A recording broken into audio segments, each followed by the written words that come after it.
Mae uwch-gynhadledd y Cenhedloedd Unedig ar yr hinsawdd yng Glasgow wedi sbarduno'r sgwrs am gynhesu byd-eang, newid hinsawdd a lleihau ein hôl troed carbon ledled y byd.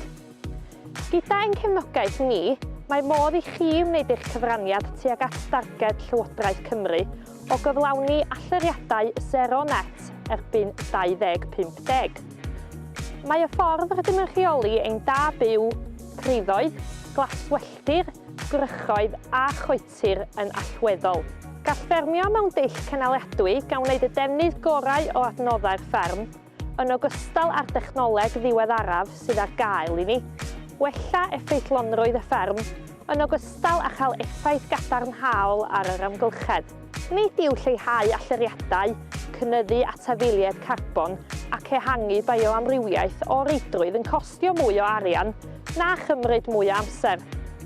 Gall newidiadau bychain i'r ffordd rydym yn gweithredu gael effaith arwyddocaol.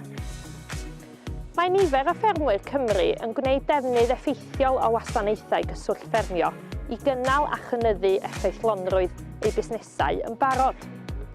Os hoffech dderbyn mwy o wybodaeth ar yr arweiniad a hyfforddiant sydd ar gael i chi, ewch draw i'n gwefan.